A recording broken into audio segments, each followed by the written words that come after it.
What's going on, guys? Welcome back to Love Shack, and today we've got an exciting deck profile for you. It's going to be a good one. It is Fluffals. So you are in for a treat as we go over this and talk about what has definitely been a fan favorite deck. I think Fluffals have never really been great because of the restrictions placed by links, but I think they have potential to be really good after Master Rule 5, and even now, you know, with cards like Cross Sheep, I think you're going to see that they're not so bad. So let's jump into the deck profile video. If you do want to see any other specific videos, deck profiles, and etc., drop a comment down below. Let me know. Every Sunday, upload a new video. And thank you guys so much for sticking with me. So please like this video if you enjoy, and I always appreciate the comments and feedback. We started off with Triple Fluffal Dog. This one's kind of self-explanatory, but it's just an awesome, awesome card. It's a Stratos for the deck that triggers when it's normal or specialed. So you can, you know, pop it out off Toy Vendor, you can drop it out with other things and still be able to get a lot of use out of him. Not to mention he's a level 4, and with 1700 attack, he does sort of help to put extra damage on board if for some reason, you know, you don't link away with him, you know, for various other cards. So Fluffal Dog is a 3 of, and Triple Fluffal Bear. Now this is the other one that I just think has to be played at 3. You can discard it to set a Toy Vendor directly from the deck. And then you can also tribute it to target a polymerization in your graveyard and add it to your hand. You can only use one of these effects per turn, so you can't go ahead and discard and then, you know, summon one later and do that, but that's okay. Typically, you're going to use it for that first effect, but I guess the second one does come up in some niche uses. I couldn't bear to play this at anything less than 3. I just think it's way too good. I don't have Shatterfoils right now, unfortunately. They're from a random star pack that, like, it's kind of hard to find, but I want to get it so we can make this whole thing max rarity. They're a really nice max rarity deck. And the last Fluffal 3 of is Fluffal Wings. This is basically, if it's in your graveyard and you have a Toy Vendor on the field, you can banish this card, then target one Fluffal monster in your graveyard, banish it and draw a card. Then you can send the Toy Vendor on your field to the grave and then draw another card. So ultimately, you banish this and another Fluffal from grave, you draw one, and then you can get rid of a Toy Vendor to draw a second card. Of course, once you send Toy Vendor's effect triggers, so there's just a lot of, you know, really good use out of this. It's essentially a pot of greed for the deck. That is a once per turn effect, so you can't just continue to draw off that, but it'd probably be way too good if you could, so let's probably appreciate it. All right, Triple Edge Chain. This is just a really, really good card, and when it came out, I don't know that people realized how good it actually was. When it attacks, you can add an Edge Chain from your deck to your hand, so it's okay. I mean, it's an ability to generate pluses if for some reason you need to. You know, you attack with it. But its second effect, if it's sent from the hand or field to the graveyard, you can target a Frightfur card in your deck and add it to your hand. So your typical target is going to be either Patchwork or Frightfur Fusion. This is really good because it replaces itself. So any advantage you might lose by Toy Vendor or otherwise, it's pretty much replacing itself. It's same with Bear. It does have that once per turn restriction, so you can only use one of the effects. But again, you're going to typically want to use that second effect, and it doesn't miss the timing because it's an if, not a when. So it's really good. And the last Edge Imp card is just a 1 of Sabers. So I think 3 and 1 is pretty much really all you need. Sabers is obviously good because it makes a few of your specific fusions, and it's just recursion from the graveyard. But I think that's a good ratio. None of the other Edge Imps really warrant being played, you know, in the deck because just space is tight as it is. So that's that. Let's move that out of the way. Bear with me here. 2 Fluffal Penguin. So main phase, when this, you can special summon a Fluffal monster from your hand. So it's just good. Generally, you can put another monster on the board. Also, if it is sent to the graveyard as fusion material, you draw 2 cards, then discard 1 card. So this is really good. It doesn't matter if it's on the field when it's sent as fusion material or if it's in your hand, just that it gets sent to the graveyard. So a really good card that definitely helps the deck tremendously. That was one of the ones in Fusion Enforcers that I think took that next step for them in terms of giving them more concrete plays. And then a few 1-ups here. Fluffal Owl, which can search a polymerization from the deck. Also allows you to fusion summon a Frightfur just by using its effect. You pay 500 life points. Oh god, that was frightening. Literally a monster deck box, apparently.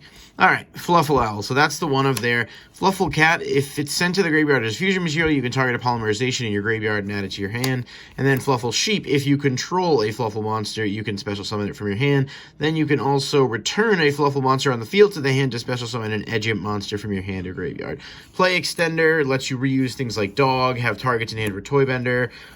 Just a really good card, but you don't really want to see one, you know, of more than once. And then the last monsters, the deck triple Nibiru, the Primal Being. The deck does want to go second. It's a going second deck. It's able to OTK really easily. Nibiru is the best going second hand trap, in my opinion. You could also look at things like Ash Blossom, but there's really no reason not to play this. It just does a lot in terms of, if it's a weak token that you put on the board, you can give it to your opponent in attack mode, and then assuming they don't have a way to get rid of it on your turn, you can make, Kraken, among other things, and you can attack over whatever it is. So there's some good utility with Nibiru in general, just because it's a really good card, but specifically within the fact that the deck, likes to be able to attack over stuff.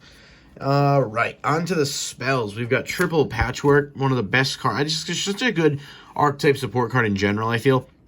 I had one Edge Imp monster and one Polymerization from your deck to your hand. That's it. So it's a +1 that's also searchable by cards in the deck and lets you get Chain as well as Polymerization, or you can search Sabers. Whichever one you elect to search, it's just an insanely good card. It is a hard once per turn, obviously, because otherwise you could thin the deck, a lot, and you wouldn't even have to really put in any effort. So, triple Polymerization, I don't need to explain this one. I wish I had some better arts, but we'll get there. Once Polymerization get its ultimate rare anyway, I feel like an OTS soon should have an ulti Polymerization. 3 of that, it makes your fusions. Everything in the deck can search it, get it back to hand. You can get a lot of uses out of Polymerization. And then it's, stronger brother over here, Super Polymerization. This card is, necessary in this current format in general, but you can make Mud Dragon, you can make Starving Venom. You play a lot of dark monsters, but obviously this is just one of those cards that kind of goes without saying is an incredible utility piece for pretty much any deck that can afford to play it. Triple Foolish Burial Goods, another card that is just really good. If you send Toybender from deck to grave with this, you can add any Fluffal from deck to hand, so it's a Rhoda for the deck, but it also, has the utility of just being able to, in a pinch, send a Poly to grave and then add the Poly back to your hand with one of your monsters. So you can kind of use this as a multi-purpose tool. The idea is, that you're going to open it and that it's going to help you to get to the combo pieces you need to be able to OTK. So you want 3, even if it can dead draw a little bit later in the game if you cycle through your toy vendors. Triple Toybender. This is once per turn, discard a card, draw 1 card, and reveal it. If it's a Fluffal, you can specify 1 monster from the hand. If it's not a Fluffal, discard the card. So, in this deck, so many of the monsters are Fluffals that this isn't really going to be too much of a drawback. But even if you do, you most of the time having to discard something is not going to be a huge deal. The Edge Imp cards being discarded will still trigger their effects, so that's really good.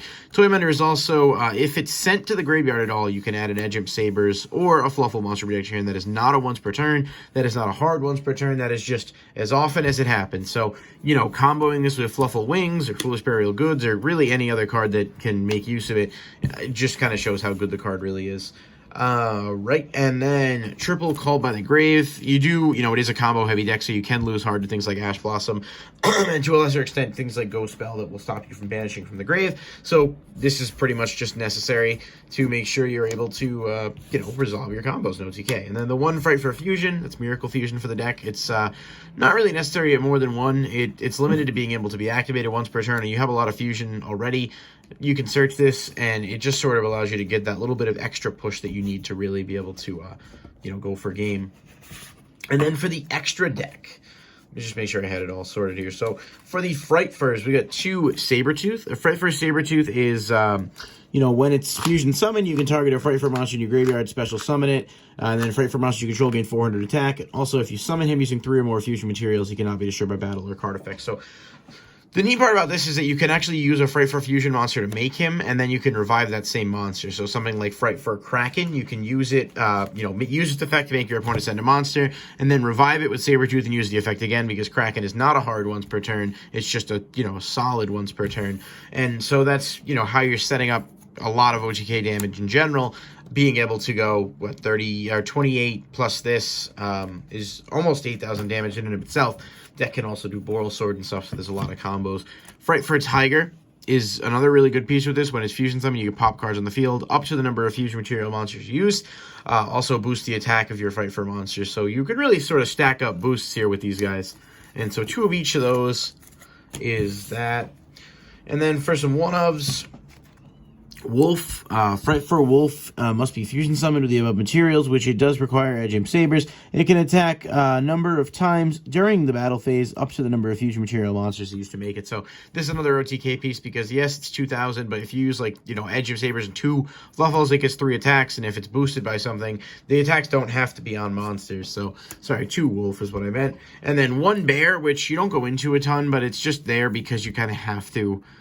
And I guess at least have it as an option, being 22, and the fact that, you know, you can kill an opponent's monster and then equip it to this if there's something you want to keep out of the grave.